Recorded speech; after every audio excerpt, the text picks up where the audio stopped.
George Orwell's essay, Why I Write, was published in 1946.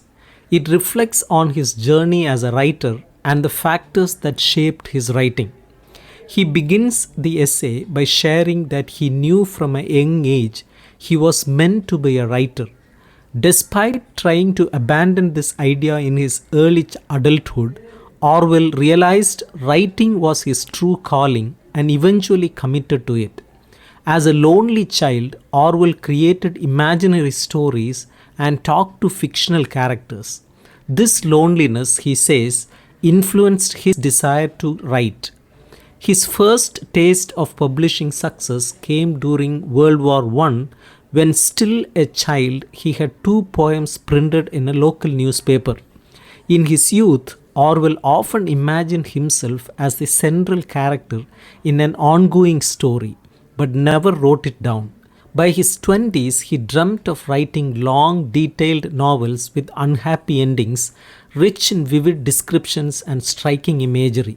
He describes his first novel, Burmese Days, as an example of this style. Orwell identifies four main reasons why people become writers.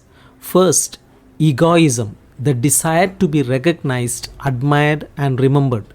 Two, aesthetic enthusiasm, a love for the beauty of the world and the art of language.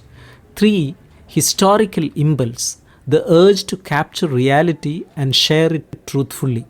Four, political purpose, the drive to influence society and promote change.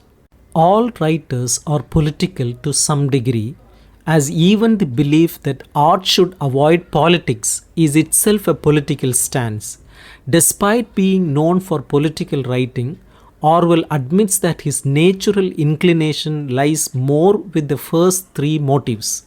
However, the Spanish Civil War in 1936 changed his perspective. He writes, "Every line of serious work that I have written since 1936 has been written directly or indirectly against totalitarianism and for democratic socialism."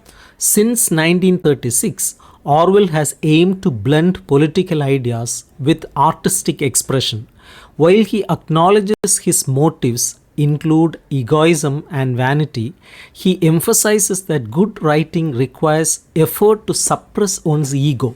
He believes his experiences and the political events of his time sharpened his skills and gave his work purpose. In his words, one can write nothing readable unless one constantly struggles to efface one's own personality. Orwell's essay provides an honest insight into the life of a writer, showing how personal experiences, political events, and inner motives all shape the creative process. It highlights his growth from an aspiring novelist focused on aesthetics to a writer dedicated to using his craft to fight against oppression and promote democratic ideals.